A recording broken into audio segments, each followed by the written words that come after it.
Hello everyone, welcome back to my channel. आज हम Indian history का थर्ड क्लास करने जा रहे हैं। वैदिक एज जो कि 1500 बीसी से लेकर 600 बीसी तक टाइम पीरियड है वैदिक एज का। तो ये वाला पीरियड आज हम देखेंगे, ठीक है।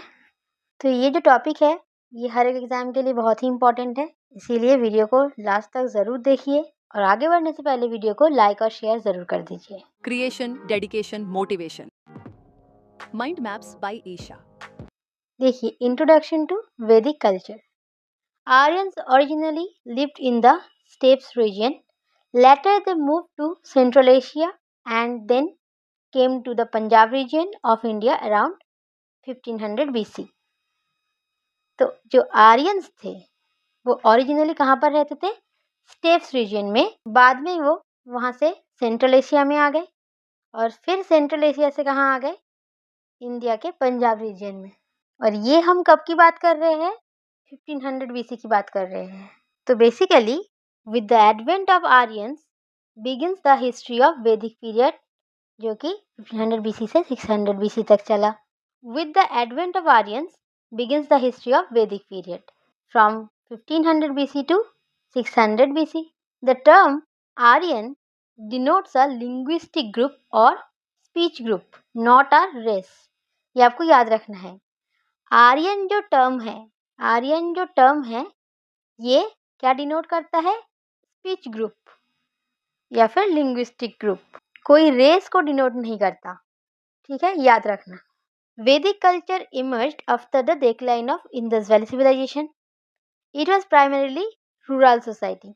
लास्ट क्लास में इंडस वैली सिविलाइजेशन के क्लास में मैंने आपको बताया था कि इंडस वैली सिविलाइजेशन जो है ये अर्बन सिविलाइजेशन है और इसके बाद जो वैदिक एज स्टार्ट हुआ, वैदिक कल्चर है, वो रूरल सोसाइटी था, रूरल सिविलाइजेशन है, ठीक है। तो ये बात तो आपको याद रखना है। पहले हमने देखा था प्री हिस्ट्री, ठीक है। उसके बाद हमने देखा आईवीसी। आईवीसी के बाद क्या देखने जा रहे हैं? वैदिक एज, ठीक है। अब देखिए, वैदिक एज जो है उसको हम दो हिस्सों में डिवाइड कर सकते हैं। एक है अर्ली वैदिक एज और ऋग वैदिक एज जो कि 1500 बीसी से लेकर 1000 बीसी तक चला, और लेटर वैदिक एज जो कि 1000 से लेकर 600 बीसी तक चला। तो अर्ली वैदिक एज को ऋग वैदिक एज भी कहते हैं और लेटर वैदिक एज में बाकी के जो 3 वेदा है वो कंपोज हुआ था। देखिए एक बार early Vedic period versus later Vedic period हम देखेंगे, कंपैरिजन करेंगे। The main source of information about this age is the Rig Veda, और वहीं पर लेटर वैदिक एज का जो सोर्सेस है वो देखिए क्या है? सामवेदा, यजुर्वेदा एंड अथर्ववेदा, और अदर सोर्सेस क्या है? ब्राह्मणस, अरण्यकस, उपनिषद्स। ये सब सोर्सेस है लेटर वैदिक पीरियड के।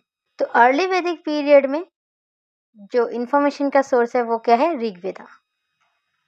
तो ऋग्वेदा के कितने मंडल्स थे? 10 मंडल्स एंड 1028 हाइम्स। ये आपको याद रखना है पॉइंट। 10 मंडल्स में से 2 to 8 मंडल जो है इसको सप्तर्षि मंडल्स कहा जाता है। मतलब 2 to 8 मतलब जो 7 मंडल है, ये 7 मंडल किसने कंपोज किया था? Composed bye 7 great sages. 7 great sages मतलब ग्रेट सेजेस को क्या कहते हैं? सप्त ऋषि। तो वो सप्त ऋषि मतलब 7 ग्रेट सेजेस ने मिलकर 2 to 8 मंडल को, टोटल कितने मंडल हुआ? 7, वो 7 मंडल्स को क्या किया था? कंपोज किया था। इसीलिए इसका नाम है सप्तर्षि मंडल्स। इसके बाद देखिए लेटेस्ट एडिशन क्या है? फर्स्ट मंडल और 10th मंडल जो है ये लेटेस्ट एडिशन है। 10th मंडल के बारे में आपको याद रखना है, बहुत इंपॉर्टेंट है ये, कि 10th मंडल का जो पुरुष सूक्ता है उसमें किस बारे में मेंशन किया गया है? 4 फोल्ड वर्ण सिस्टम के बारे में। मैं रेड इंक यूज करती हूँ यहाँ पर। देखिए पुरुष सूक्ता जो है इसमें 4 फोल्ड वर्ण सिस्टम का मेंशन किया गया है जो कि 4th मंडल है ऋग्वेदा का। तो आपको कितना चीज याद रखना है? देखिए ऋग्वेदा का 10th मंडल, उसका क्या है? पुरुष सूक्ता, उसमें क्या मेंशन किया गया है? 4 फोल्ड वर्ण सिस्टम, ठीक है। ये चीज आपको याद रखना है। इसके बाद देखिए थर्ड मंडल।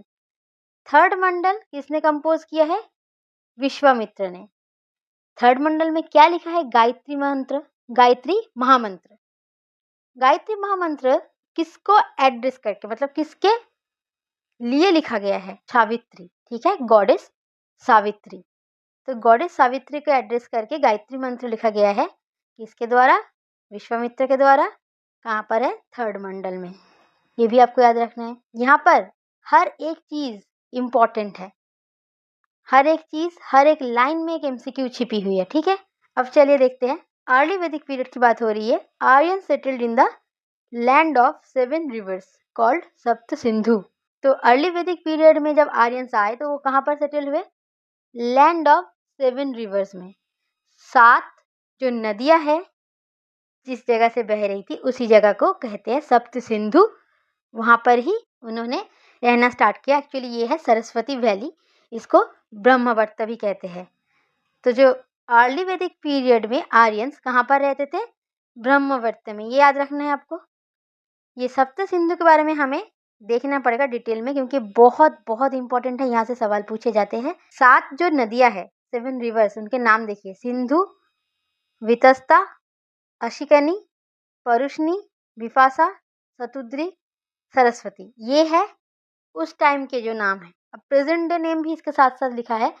तो आपको याद रखना है कि इंदस को सिंधु कहा जाता था, झिलम को वितस्ता कहा जाता था, चेनाब को अक्षिनी कहा जाता था, रावी को परुष्णी कहा जाता था, व्यास को विपाशा, सतलेज को शतुद्री, घग्गर को सरस्वती। तो ये सभी नाम आपको याद रखना है। प्रेजेंट डे नाम के साथ वैदिक पीरियड का जो नाम है वो भी आपको याद रखना है। अब देखिए यहाँ से एक और चीज, सिंधु जो नदी है, सिंधु रिवर या फिर इंदस रिवर, इसका सबसे ज्यादा मेंशन मिला है वेद में, ठीक है। मोस्ट मेंशन्ड रिवर है सिंधु। और सबसे पवित्र रिवर कौन सा है? और सबसे पवित्र नदी कौन सी है? सरस्वती। सबसे ज्यादा बार मेंशन किया गया है सिंधु के बारे में। और सबसे हॉली रिवर या फिर पवित्र रिवर है सरस्वती। सरस्वती वैली को क्या बोला जा रहा है? ब्रह्मवर्त, ठीक है। ए पॉइंट याद रखेंगे, नो मेंशन ऑफ हिमालयस और गैंजेस। मतलब वेद में, ऋग्वेद में हमें हिमालयस और गैंजेस का कोई मेंशन नहीं मिला। जिन जिन नदियों की मेंशन मिला है वो मैंने देख लिया है। गंगा का कोई मेंशन नहीं है। सिंधु और उसके ट्रिब्यूटरीज के मेंशन है, ठीक है। सिंधु सबसे ज्यादा मेंशन हुआ है। ये पॉइंट बहुत बहुत इंपॉर्टेंट, फिर से बता रही हूँ। और सरस्वती वैली को क्या कहा जाता है ये भी याद रखेंगे, ब्रह्मवर्त। वहीं पर जो लेटर वैदिक पीरियड में आर्यंस सेटल हुए, कहाँ पर हुए? देखिए, Aryans become generally familiar with the major portion of the Gangetic valley where they gradually settled.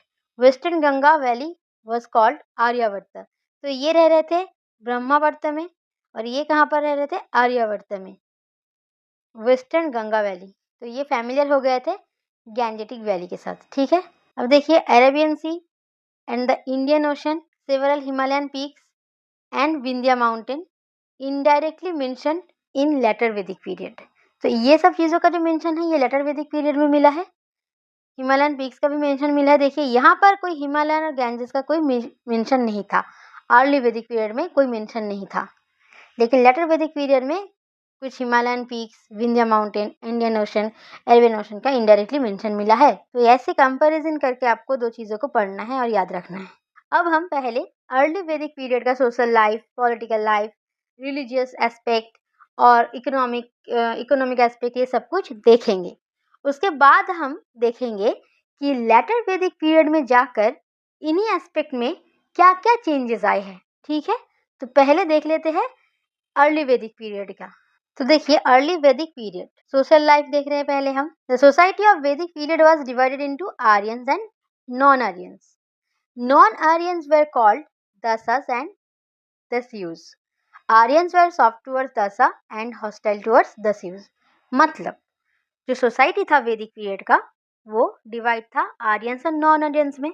Non Aryans को क्या कहा जाता था? दसा या फिर दसयु।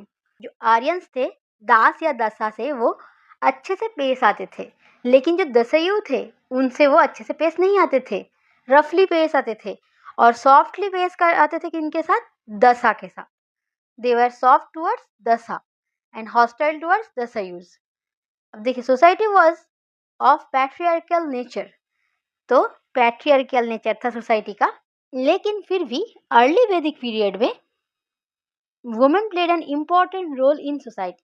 सोसाइटी में वुमेन का एक इम्पॉर्टेंट रोल था, रिस्पेक्ट था, पोजीशन मिला था उनको अच्छा खासा। वो सभा एंड समिति में पार्टिसिपेट कर सकते थे, अलाउ था उनका पार्टिसिपेशन। बहुत सारे वुमेन पोएट भी रहे हैं, जैसे अपाला, विश्ववारा, घोषा, लोपामुद्रा, गार्गी, मैत्री, ऐसे नाम भी मिलेगा हमें। तो वुमेन का जो पोजीशन था बहुत अच्छा था, ये हमें पता चल रहा है। कब था? अर्ली वैदिक पीरियड की बात हो रही है। ध्यान देना, चाइल्ड मैरिज, सती, ये सब चीज़ें नहीं थी सोसाइटी में। एब्सेंट, वेर एब्सेंट, कोई चाइल्ड मैरिज नहीं होता था उस टाइम पे, सती नहीं होता था, ये सब नहीं था। तो ये अच्छी बात है, अर्ली वैदिक पीरियड में अच्छा था सोसाइटी। देखिए, cattle specially cows were the important commodity. तो क्या देखिए, एक चीज़ आप यहाँ पर, एक और चीज़ मैं आपको पिछले क्लास से कनेक्ट करवा रही हूँ। अगर हम आईबीसी की बात करें तो उस टाइम पे काऊ का कोई इम्पोर्टेंस नहीं था, कोई मेंशन नहीं था।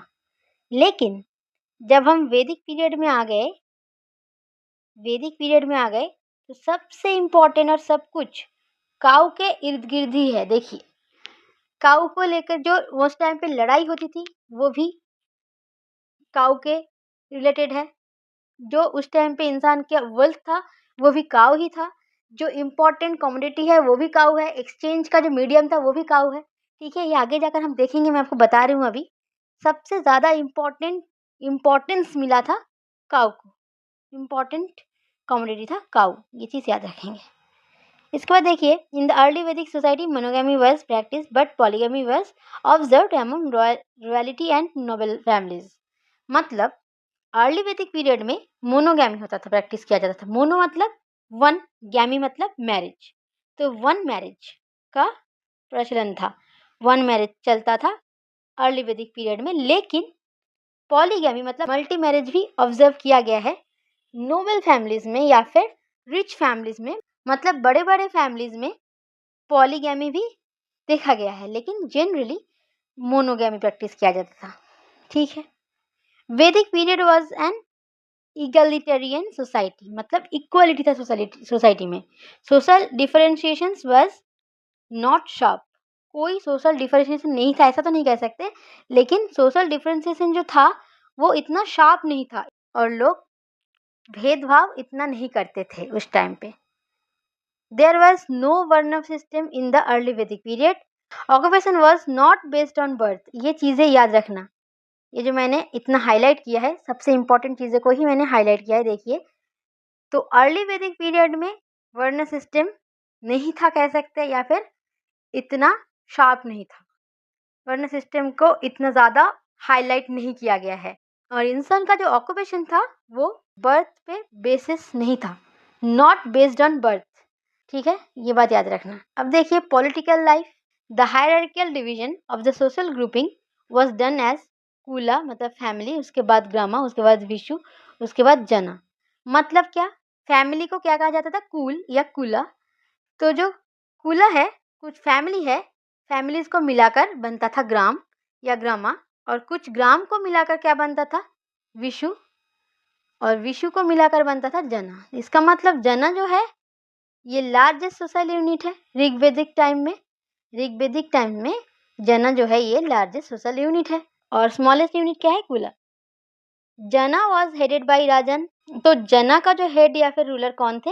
राजन, whose main function was to protect the जना and cattle from the enemies। देखिए यहाँ पर काम क्या है, जना को प्रोटेक्ट तो करना ही है, साथ में कैटल के मेंशन है। देखिए, कैटल को भी प्रोटेक्ट करना है एनिमीज से। और एनिमीज कौन है? सोचिए, कोई एक राजन है, उनको दूसरे राजन से अपने कैटल को प्रोटेक्ट करना है, ये है एनिमीज। तो सोच सकते हैं इंसान लड़ाई किस चीज़ के लिए कर रहे थे उस टाइम पे? कैटल को लेकर या काउ को लेकर होता था वो ज़्यादातर लड़ाई। अभी हम आगे जाकर देखेंगे एक बैटल के बारे में। अब देखिए, important point, post of chief मतलब राजन का जो पद था वो हेरिडिटरी नहीं था, नॉट हेरिडिटरी। राजन का बेटा ही राजन बनेगा ऐसा नहीं था, कोई भी राजन बन सकता था। Rajan was help in his task by tribal assemblies called Sabha, Samiti, Vidhata, Gana and Parishad। which are mentioned in the Rigveda. तो अलग अलग ट्राइबल असेंबलीज था, सभा, समिति, विधाता, गणा, ये सब राजन को हेल्प करते थे उनके काम में। अब सभा क्या है, समिति क्या है, देखिए। सभा is council of selected clan members. समिति कंप्लीट्स द होल क्लैन। मतलब देखिए, अगर ये समिति है जो कि होल क्लैन को मिलाकर बन रहा है समिति, तो इस समिति के अंदर कुछ गिने चुने मेंबर्स है, ठीक है। सिलेक्टेड क्लैन मेंबर, उसी क्लैन का कोई सिलेक्टेड मेंबर है, ये सोचिए ये है, ये है, ये है, उनको मिलाकर बन रहा है सभा, ठीक है। समझ गए आप? होल क्लैन को लेकर बन रहा है समिति और कुछ सिलेक्टेड मेंबर्स को लेकर बन रहा है सभा। अब देखिए, जो वॉलंटरी कंट्रीब्यूशन था उसको बाली कहा जाता था। आगे जाके हम इकोनॉमिक एस्पेक्ट में इसको अच्छे से पढ़ेंगे, अभी देख लीजिए जस्ट। अच्छा, बैटल ऑफ 10 किंग्स के बारे में मेंशन किया है क्योंकि इम्पोर्टेंट है। Battle of 10 Kings was fought on the bank of Ravi river for protection of wealth that is cow and cattle। अब समझ आ रहा है आपको wealth क्या था? cow and cattle, and was owned by Rajan सुदस of Bharat जना tribe। तो हमने देखा है कि जना का हेड होते थे राजन, तो जना का नाम था भरत जना और उस जना का जो राजन थे कौन थे? सुदस। तो वही विजेता थे बैटल ऑफ 10 किंग्स में। 10 राजन का जो बैटल था, मतलब 10 राजाओं के बीच जो बैटल था, उसमें rajan Sudas was the winner. अब देखिए economic life, early Vedic period का जो इकोनॉमिक लाइफ है कैसा था। Rigvedic period society was pastoral. Main occupation क्या था? प्राइमरी ऑक्यूपेशन क्या था? एनिमल डोमेस्टिकेशन, एनिमल हस्बेंड्री, ये सब पैस्टोरल था सोसाइटी। उसके बाद एग्रीकल्चर है सेकेंड ऑक्यूपेशन इनका। इसका मतलब ऋग्वेदिक जो सोसाइटी है ये एग्रियन नहीं था, पैस्टोरल था। उसके साथ एग्रीकल्चर भी था सेकेंडरी ऑक्यूपेशन के तौर पे। यवा was the common name of any grain. जो ग्रेन था उसको यवा कहा जाता था। शिफ्टिंग एग्रीकल्चर प्रैक्टिस होता था। Bali was a voluntary gift from producers to the rajan. देखिए, एक्चुअली जो वैदिक पीरियड का टैक्स है उसे कहा जाता है बलि, टैक्स है बलि। लेकिन अर्ली वैदिक पीरियड में टैक्स का कोई मेंशन नहीं है। टैक्स इसे हम नहीं कह सकते ना, क्योंकि वॉलंटरी गिफ्ट है, सरकार आपके ऊपर जो लागू करता है वो है टैक्स।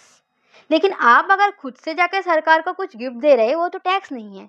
इसीलिए अर्ली वैदिक पीरियड में बाली को एज अ टैक्स नहीं हम कंसिडर करेंगे, हम इसको वॉलंटरी गिफ्ट कह रहे हैं, जो कि प्रोड्यूसर्स जो थे वो अपने राजा को खुशी खुशी कुछ वॉलंटरी गिफ्ट देते थे, उसे हम बाली कह रहे हैं, बाली।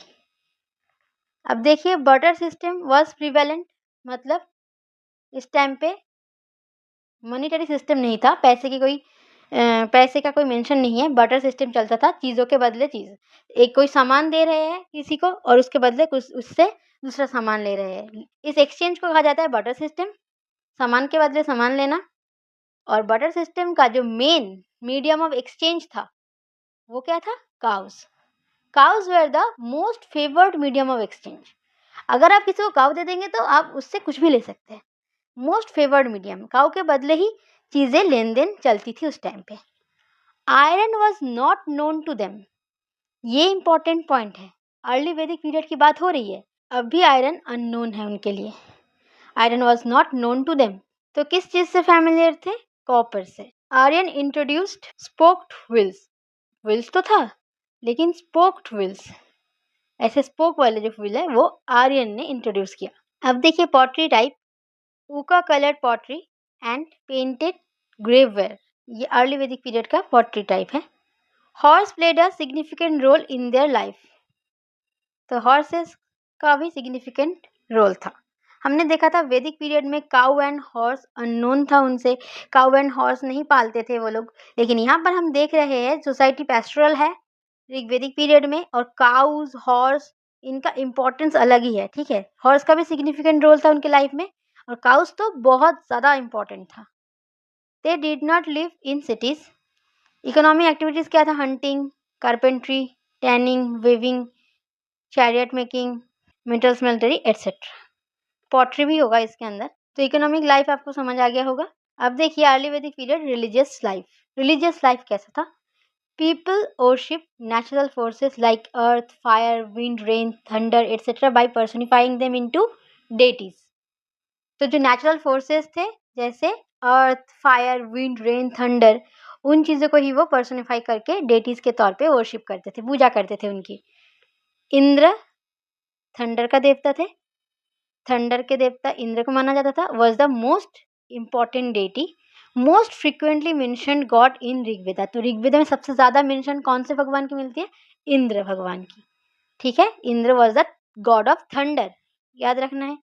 Other deities Agni, Varuna, god of fire, god of water, Mitra, देवश, कुशाना, Yama, Soma etcetera.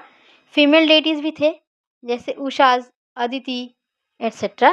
There were no temples, no idol worship. यहाँ पर कोई टेम्पल भी नहीं है, कोई आइडल वर्शिप भी नहीं हो रही है। यहाँ पर क्या हो रहा है? सिर्फ पूजा करते थे वो नेचुरल चीज़ों की। पृथ्वी की पूजा कर लिया, फायर की पूजा कर लिया, अग्नि, ठीक है ऐसे। अब देखिए simple short less ritualistic worship and sacrifices were practice mainly for प्रजा एंड पशु, that is increasing population, protecting cattle, birth of male children and against disease. देखिए उस टाइम पे अर्ली वैदिक पीरियड में जो सैक्रिफाइसेस या फिर रिचुअलिस्टिक वर्शिप्स होता था, जो पूजा पाठ का जो तरीका था, जो सैक्रिफाइस मतलब बलि वली दिया जाता था, वो बहुत ज़्यादा सिंपल, लेस रिचुअलिस्टिक और शॉर्ट था। इतना उसको लेकर इतना ज़्यादा वो मतलब सैक्रिफाइसेस को ज़्यादा प्रायोरिटी नहीं देते थे उस टाइम पे। और अगर देते भी थे, सिंपल और लेस रिचुअलिस्टिक जितना भी करते थे वो वर्शिप, वो सिर्फ अपने प्रजा और पशु को प्रोटेक्ट करने के लिए, अपने प्रजा के लिए और अपने पशु के लिए। Vashishtha and Vishwamitra were important priests. जो इम्पोर्टेंट प्रीस्ट से वो वशिष्ठ एंड विश्वामित्र थे। तो यहाँ से आपको याद रहेगा सबसे मोस्ट इम्पॉर्टेंट डेटी कौन थे? इंद्र। ये जो बोल्ड चीज़ें हैं आपको याद रखना है। तो हमने देखा अर्ली वैदिक पीरियड का social life, political life, economic life और रिलीजियस एस्पेक्ट। तो अब देखिए लेटर वैदिक पीरियड में आकर उसमें क्या क्या चेंजेस आ गए। तो चलिए देखिए लेटर वैदिक पीरियड में क्या हुआ। In the later Vedic period the Aryans moved eastwards and occupied western and eastern UP, Kosala and Bihar. पहले थे सप्त सिंधु रीजन में, उसके बाद यहाँ पर आ गए गैंजेटिक वैली में। The kingdoms like Mahajanapada were formed by amalgamating smaller kingdoms. धीरे धीरे लेटर वैदिक पीरियड्स में ही ये महाजनपद के ऊपर अलग से क्लास आएगा। तो यहाँ पर बोला जा रहा है कि लेटर वैदिक पीरियड से ही धीरे धीरे जो जन था, पहले देखिए जन था, जन को मिलाकर हमने क्या बनाया? जनपदा। वही कुछ जनपद को मिलाकर हम बनाएंगे महाजनपदस। तो ये महाजनपदस फॉर्म होने लगे एमलगमेटिंग स्मॉल किंगडम्स।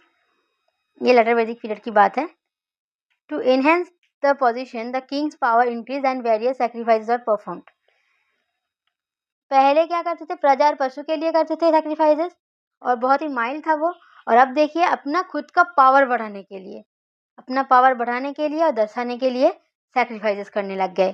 कितना चेंजेस है सोसाइटी में। और सैक्रिफाइसेस क्या क्या था? राजस्व, वजपेय, अश्वमेध। कॉन्सेक्रेशन सेरेमनी को कहा जाता था राजस्व। वजपेय है चैरियट रेस, वजपेय। अश्वमेध मतलब हॉर्स सैक्रिफाइस। अब देखिए द वर्ण system of social distinction also become more distinct. बहुत ज़्यादा डिस्टिंक्ट हो गया था। सोसाइटी इतनी ऑर्थोडॉक्स हो चुकी थी कि वर्ण सिस्टम को बहुत ज़्यादा हाईलाइट दिया जा रहा था। बहुत ज़ोर शोर से इसको फॉलो करते थे वो लोग। It became less based on occupation, more hereditary. मतलब जो वर्ण सिस्टम था वो ऑक्यूपेशन पे बेस्ड नहीं था। पहले क्या था? ऑक्यूपेशन पे बेस्ड था। अब ये ऑक्यूपेशन पे बेस्ड नहीं रहा, हेरिडिटरी हो गया। अगर कोई पॉटर का सन है वो पॉटर ही बनेगा और वो उसी वर्ण में रह जाएगा हमेशा, छोटे वर्ण में। अगर कोई ब्राह्मण का पुत्र है, ब्राह्मण का पुत्र रहेगा हमेशा ऊंचे वर्ण में रहेगा। ठीक है। ब्राह्मणस, क्षत्रियस, वैश्यस एंड शूद्रस। सबसे नीचे किसका स्थान है? शूद्र का। सबसे ऊपर है ब्राह्मण। ब्राह्मण कौन है? प्रीस्ट्स, टीचर्स, जो ये सब रिचुअल सैक्रिफाइसेस करवाते थे, वो है ब्राह्मणस। जो रूलर है, राजन है, वो है क्षत्रिय। उसके बाद वैश्य कौन है? जो ट्रेडर, आर्टिशन, एग्रीकल्चरिस्ट, ये सब है वैश्य, जो बिजनेसमैन थे। अब शूद्र कौन है? Servers of the upper 3 classes. ये जो ऊपर के 3 क्लासेस है, इनके जो सर्वेंट्स हुआ करते थे वो शूद्र है, उनके लिए काम करते थे, उनके नीचे रहते थे हमेशा, इसे शूद्र कहा जाता है। The position of women in society diminished, they are not permitted to attend sabha samiti. अब देखिए, gotras were institutionalised, child marriage became common, new subcaste based on occupation created. Occupation के बेस पर और सबकास्ट बनता था। पहले तो वर्ण सिस्टम था ही नहीं, और था भी तो बहुत ही हल्का था, बहुत इतना ज़्यादा ज़ोर शोर से वर्ण सिस्टम को प्रैक्टिस नहीं किया जाता था। लेकिन बाद में वर्ण सिस्टम तो था ही, 4 वर्ण, उसके ऊपर बेस करके, ऑक्यूपेशन पे बेस करके और सब कास्ट बनता गया। ठीक है, न्यू सब कास्ट बनता गया। चाइल्ड मैरिज भी कॉमन हो गया इस टाइम पे। अब देखिए, एग्रीकल्चर वाज चीफ ऑक्यूपेशन। अब सोसाइटी क्या होगा? एग्रियन हो गया है। पहले पेस्टोरल था, अब एग्रीकल्चर हो गया है primary occupation in later Vedic period, with industrial work, metal work, pottery, carpentry as the secondary occupation. Foreign trade भी होता था बेबीलोन और सुमेरिया के साथ। देखिए, पहले लोग जो थे अग्नि, इंद्र, वायु, ये सब नेचुरल फोर्सेस को पूजा करते थे। अब प्रजापति और विष्णु को प्राइम गॉड बना दिया गया। Prajapati the creator, Vishnu the preserver. सबसे ज़्यादा मेंशन मिला है लेटर वैदिक पीरियड में, सबसे ज़्यादा इंपॉर्टेंस मिली है प्रजापति को, याद रखना। जबकि इंद्र और अग्नि लॉस्ट देयर सिग्निफिकेंस। इंद्र जो, जिसको बहुत ज़्यादा सिग्निफिकेंस मिली थी अर्ली वैदिक पीरियड में, अब उनका सिग्निफिकेंस चला गया, यहाँ पर आकर बहुत ही कम हो गया। The importance of prayers diminished, rituals and sacrifices become more elaborated. तो प्रेयर्स का इम्पोर्टेंस डिमिनिश हो गया और रिचुअल सैक्रिफाइसेस इंक्रीज हो गया इसका importance. The priestly class became very powerful and they dictated the ruler of the rights and rituals. तो priestly class है मतलब ब्राह्मण से, वो बहुत पावरफुल हो गए, डिक्टेटर जैसा बन गए वो। ठीक है, ड्यू टू दिस ऑर्थोडॉक्सी, ये जो ऑर्थोडॉक्स सोसाइटी बन गया था धीरे धीरे, Buddhism and Jainism emerge towards the end of this period. जब लेटर वैदिक पीरियड खत्म होने को है, उस टाइम पे खत्म इसीलिए तो हुआ क्योंकि बुद्धिज्म और जैनिज्म इमर्ज कर गया। वैदिक पीरियड स्टार्टिंग में सब कुछ सही चल रहा था, सोसाइटी में ऑर्थोडॉक्सिटी नहीं था इतना, सब कुछ पॉजिटिव था बहुत ज़्यादा। धीरे धीरे जब लेटर वैदिक पीरियड में हम आए तो ऑर्थोडॉक्सी बहुत ज़्यादा बढ़ गया, वुमेन का पोजीशन डिमिनिश हो गया, बहुत गलत प्रैक्टिसेस चल रही थी, चाइल्ड मैरिज, उसके बाद सती, कास्ट सिस्टम, ये सब चलने लगा, सैक्रिफाइसेस। तो धीरे धीरे इस सभ्यता का, इस टाइम पीरियड का भी अंत हो जाता है क्योंकि उस टाइम पे बुद्धिज्म और जैनिज्म इमर्ज करता है। तो वैदिक एज की बात हो रही है तो वेदा की बात तो होगी ही। तो अब देखते हैं, the Vedic age refers to the period during which the Vedas were composed. Obviously Vedic नाम ही वेदा से आया है, जिस पीरियड में वेदा कंपोज हुआ उसी पीरियड को हम वैदिक पीरियड कह रहे हैं या फिर वैदिक एज कह रहे हैं। वेदा का मतलब क्या है? Secret spiritual knowledge. ये जो वेदा वर्ड है ये कहाँ से डिराइव किया गया है? संस्कृत वर्ड वीद से। वीद का मतलब है टू नो, तो वीद जो संस्कृत वर्ड है जिसका मतलब टू नो है, वहाँ से वेदा वर्ड डिराइव किया गया है जिसका मतलब है सैक्रिफाइस, स्पिरिचुअल नॉलेज। और ये जो वेदा वर्ड है यहीं से वैदिक पीरियड नाम आया है क्योंकि वेदा कंपोज किया गया था। कितने वेदा? टोटल 4 वेदा। अर्ली वैदिक पीरियड में हो गया ऋग्वेद कंपोज और उसके बाद बाकी के 3 जो वेदा है वो लेटर वैदिक पीरियड में कंपोज हुआ था। ये हम आगे जाके और अच्छे से देखेंगे। हमने वैदिक पीरियड का लाइफस्टाइल देख लिया है, अब हम क्या देखने वाले हैं? सिर्फ वेदास के बारे में, लिटरेचर के बारे में देखेंगे। यहाँ पर the Vedas are apaurusheya, not of human origin. माना जाता है कि जो वेदास है ये सीधा भगवान या गॉड से कनेक्टेड है, भगवान से रिलेट किया जाता है वेदा को, ह्यूमन ओरिजिन नहीं है इसका। तो Vedas are considered shruti, that which is heard. गुरु से शिष्य तक ये वेदा सुन सुनकर याद रहता है। जैसे कि गुरु अपने शिष्यों को लेकर बैठ गए, अपने स्टूडेंट्स को, जो टीचर है अपने स्टूडेंट्स को वेद का शिक्षा दिया, वेद के बारे में बताया, और फिर वो स्टूडेंट्स जब बाद में अपने स्टूडेंट्स को, जब वो टीचर बनेंगे तो अपने स्टूडेंट्स को वेद का पाठ देंगे। ऐसे सुन सुनकर याद रखा जाता था। वेदा का दूसरा नाम है श्रुति। तो देखिए, अगर वेदा श्रुति है तो इन कॉन्ट्रास्ट स्मृति भी था। स्मृति क्या था? That which is remembered is supplementary. Shruti supplementary था and subject to change over time. तो वैदिक पीरियड में जैसे श्रुति था वैसे स्मृति भी था। वैदिक पीरियड में श्रुति स्मृति दोनों का एग्जिस्टेंस था। वेदा जो है ये श्रुति है, लेकिन वेदा को छोड़कर बाकी जैसे पुराण, ठीक है, स्मृति ग्रंथ है, एपिक, ये सब क्या है? एपिक मतलब रामायण महाभारत, पुराण मतलब विष्णु पुराण, गरुड़ पुराण, ये सब क्या है? स्मृति ग्रंथ है। अब देखिए the Vedas. There are 4 Vedas: Rigveda, Samaveda, Yajurveda, Atharvaveda. Rigveda associated with mantras, Samaveda music, Yajurveda rituals, Atharvaveda charms and spells. अभी के अभी इसको याद कर लीजिए, यहाँ से सवाल पूछे जाते हैं। अथर्ववेदा चार्म्स एंड स्पेल्स, कौन से वेदा में चार्म्स और स्पेल्स का मेंशन है? तो आपका कहना है अथर्ववेदा। ऐसे सवाल पूछे जाते हैं, यहाँ से सवाल पूछे जाते हैं, तो इसीलिए अच्छे से याद कर लीजिए अभी के अभी 4 वेदा का नाम और इसमें कौन सा वेदा कौन सी चीज से रिलेटेड है। देखिए, these 4 Vedas are also referred to Samhitas as they represent the oral tradition of the time. तो जो 4 वेदास है इनको संहितास भी कहा जाता था। अब हम देखते हैं part of Vedas. Each Veda is divided into 4 parts. जैसे हमने देखा वेदास कितने थे? 4 वेदास थे। वैसे हर एक वेदा और 4 हिस्सों में डिवाइडेड था। हर एक Veda, each Veda is divided into 4 parts: Samhitas, Brahmanas, Aranyakas, Upanishads. Samhitas क्या है? Mantras, prayers and hymns of god. Brahmanas देखिए, sacrificial rituals and their outcome. Aranyaka text on forest life, या फिर अरण्यक को फॉरेस्ट बुक भी कहा जाता था। तो फॉरेस्ट लाइफ के ऊपर जो टेक्स्ट है वो लिखा गया है अरण्यक में। उपनिषद क्या है? फिलोसॉफिकल टेक्स्ट है, रियलिटी, सेल्फ, अल्टीमेट ट्रूथ, ये सब जो फिलोसॉफी है इस सब कुछ कहाँ लिखा है? उपनिषद में लिखा है। यहाँ पर एक एग्जाम्पल दिया गया है सामवेदा का। अगर सामवेदा 4 वेदा में से एक वेदा है जो कि म्यूजिक से रिलेटेड है, अभी बताया था। उसके कर्मकांड, ज्ञानकांड। कर्मकांड मतलब उसके 4 पार्ट देखिए: संहिता, ब्राह्मणस, अरण्यकस और उपनिषद। कर्मकांड के अंदर ये 3 पार्ट है और ज्ञानकांड के अंदर उपनिषद है। ठीक है, ये याद रखने वाली इतनी इंपॉर्टेंट चीज़ नहीं है। आपको याद इतना रखना है कि हर एक वेदा 4 पार्ट था: संहिता, ब्राह्मण, अरण्यक, उपनिषद। अब अरण्यक जो है फॉरेस्ट बुक है, याद रखना है। उपनिषद है फिलोसॉफिकल टेक्स्ट, और ब्राह्मण में रिचुअल, सैक्रिफाइस रिचुअल लिखा है। संहिता में मंत्रस, प्रेयर्स, हाइम्स ये सब लिखा है। देयर आर 108 उपनिषद, याद रखना ये सारे पॉइंट्स। ऋग्वेदा में कितने हाइम्स है और पुराण कितने हैं? 18। 1 और 8 से रिलेटेड है ये सब चीज़ें, इसीलिए मैंने एक साथ लिख दिया है। देखिए, याद रखने की तरीका देखिए।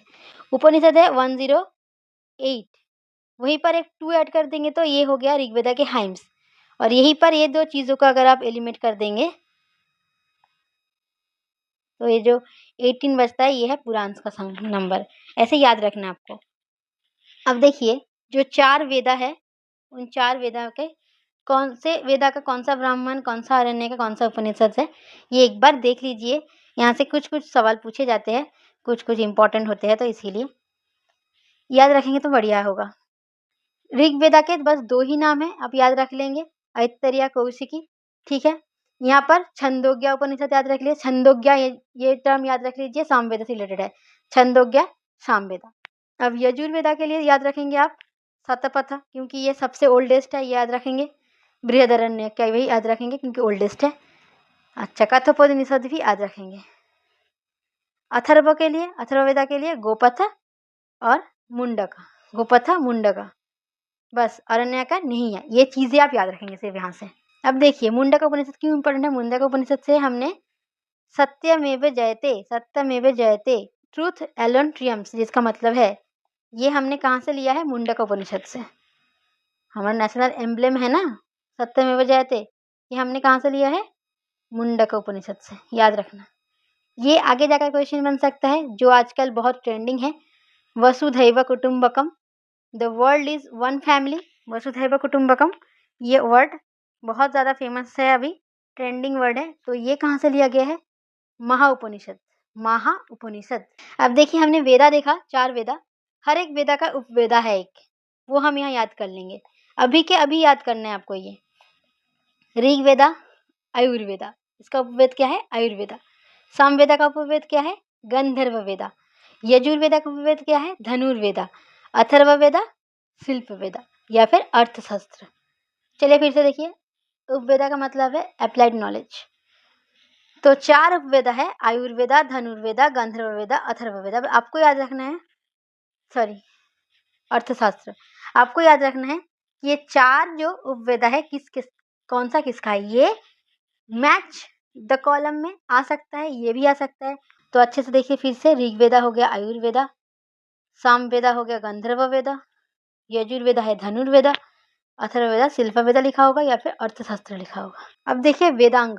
वेदांग का मतलब है ऑक्सिलरी टू वेदा या फिर वेद और अंग दोनों तोड़ेंगे तो क्या होगा? वेद और अंग। अंग मतलब लिम्ब, अंग मतलब क्या होता है? लिम्ब।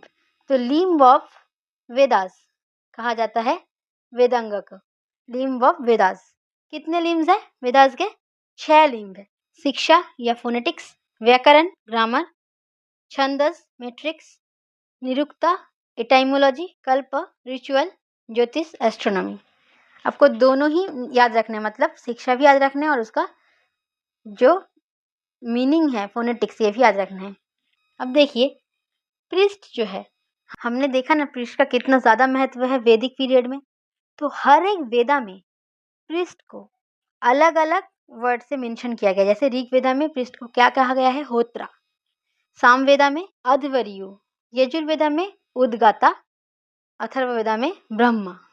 ठीक है। अब देखिए द 6 फिलोसॉफीज, 6 दर्शन। हर एक फिलोसॉफी का नाम याद रखना है और उनका फाउंडर याद रखना है। जैसे कि Samkhya, theoretical foundation by Kapila.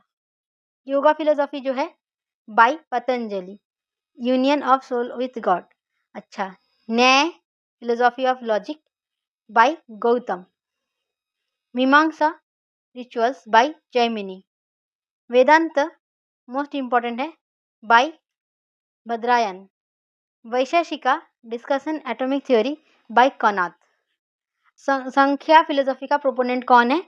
Kapila. आपको सिर्फ इतना याद रखना है। योगा पतंजलि, न्याय गौतम, मीमांसा जैमिनी, वेदांत भद्रायन, वैशेषिका कनाद। अभी क्या अभी याद करिए। अब 2 और इम्पोर्टेंट टर्म के बारे में बताएंगे, वर्णाश्रम चतुराश्रम। देखिए वर्णाश्रम हमने ऑलरेडी देख लिया है, फिर से बता रही हूँ क्योंकि ये टर्म नहीं देखा था तब। हमने बोला था वर्ण सिस्टम, वर्ण सिस्टम को ही वर्णाश्रम कहा जाता है। जो 4 क्लासेस है उसको एक साथ क्या कहा जाता है? वर्णाश्रम। 4 क्लासेस ब्राह्मण्स, क्षत्रियस, वैश्यस, शूद्रस। ठीक है।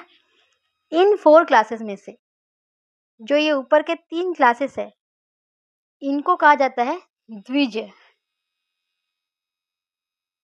द्विजस। ठीक है, ये है द्विजस। द्विजस मतलब ट्वाइस, बर्थ ट्वाइस। जो 2 बार बर्थ हुआ है जिसका, उसको द्विजा कहा जाता है। क्यों 2 बार बर्थ? मतलब ये जो ब्राह्मण क्षत्रिय और वैश्यस है इनके लाइफ स्पैन में एक बहुत ही इंपॉर्टेंट रिचुअल होता था, वो है एक सेरेमनी होता था। उस सेरेमनी का नाम है उपनयन। क्या नाम है? उपनयन। तो ये उपनयन सेरेमनी में माना जाता था इस सेरेमनी के बाद से उनका एक और जन्म होता है। तो उपनयन के पहले का एक जिंदगी है उनका, उपनयन जब हुआ उसके बाद से दूसरा जन्म हुआ उनका। तो 2 लाइफ है उनके पास, मतलब 2 बर्थ, ट्वाइस बर्थ। मतलब ट्वाइस बर्थ का मतलब है द्विजस। द्विजस कौन थे? ब्राह्मण क्षत्रिय और वैश्य थे द्विजस। द्विजस जो थे उनके लाइफ के 4 स्टेजेस थे। चतुराश्रम कहा जाता है इसको। ये चतुराश्रम मतलब क्या है? 4 स्टेजेस ऑफ लाइफ। चतुर मतलब 4, आश्रम मतलब स्टेजेस ऑफ लाइफ। चतुर आश्रम, 4 आश्रम था लाइफ का उनका। तो ये 4 स्टेजेस वो लाइफ के फॉलो करते थे, चतुराश्रम फॉलो करते थे। कौन करते थे? द्विजस करते थे। ब्रह्मचर्य, गृहस्थ, वानप्रस्थ, संन्यास। ब्रह्मचर्य मतलब स्टूडेंट स्टेज। यहाँ पर वो सिर्फ डिसिप्लिन लर्निंग इसमें फोकस करते थे। गुरु के पास जाते थे, वहाँ पर गुरु से शिक्षा लेते थे। ब्रह्मचर्य है ये। गुरु गृह में रहकर भी शिक्षा लेते थे, यह ब्रह्मचर्य। उसके बाद गृहस्थ मतलब गृहस्थ, गृहस्थ लाइफ मतलब हाउस होल्डर स्टेज। इस टाइम पे वो क्या करते थे, शादी, फैमिली और रिस्पॉन्सिबिलिटी, ठीक है, इस टाइम पे शादी करके अपने फैमिली के साथ रहते थे, अपने रिस्पॉन्सिबिलिटी निभाते थे। ये सब मेल्स की बात हो रही है, मेल, द्विजा मेल्स परफॉर्म करते थे, फीमेल नहीं, द्विजा मेल। तो वो अपने शादी करते थे, अपनी फैमिली, बच्चे का रिस्पॉन्सिबिलिटी उठाते थे, ये सब चीज़ है गृहस्थ, गृहस्थ जीवन बिताते थे। हो गया हाउस होल्डर। इसके बाद है वानप्रस्थ, द रिटायर स्टेज। वो अपने घर से, ये जो वर्ल्डली अफेयर्स है, मतलब ये जो वेल्थ, ये जो मोह माया की जिंदगी से वो रिटायरमेंट लेते थे, डिटैच हो जाते थे और जंगल में चले जाते थे, प्रिपेयर होते थे रिनाउंसिएशन के लिए। तो यह रिटायर स्टेज वानप्रस्थ, वानप्रस्थ में वो फॉरेस्ट में चले जाते थे। इसके बाद है sannyasa, the renounce stage, dedicated to spiritual pursuits and liberation. सब कुछ छोड़ छाड़ कर संन्यास ले लेते थे, रिनाउंस्ड स्टेज। याद रखना 4 आश्रम के नाम, 4 स्टेजेस ऑफ लाइफ क्या है वो याद रखना। आई होप कि मैं आपको ये चीज़ समझा पाई हूँ कि वर्णाश्रम क्या है और चतुराश्रम क्या है। चलिए अब देखते हैं हम इम्पोर्टेंट वैदिक टर्म्स। कुछ एक टर्म है जो हमें जानना पड़ेगा, क्योंकि वो टर्म देकर आपको एग्जाम में पूछा जा सकता है कि इसका मतलब क्या है। ठीक है, जैसे अघन्य, अघन्य मतलब है नॉट टू बी किल्ड। अक्षभापा, अकाउंट्स ऑफिसर। भागा दुगा, ये इंपॉर्टेंट है, ज़्यादा इंपॉर्टेंट जो है उसको स्टार करूंगी, सभी इंपॉर्टेंट है लेकिन ज़्यादा इंपॉर्टेंट वाले को स्टार करती हूँ। रेवेन्यू कलेक्टर को कहा जाता था कि भागा दुगा, ऐसे पूछ देंगे आपको।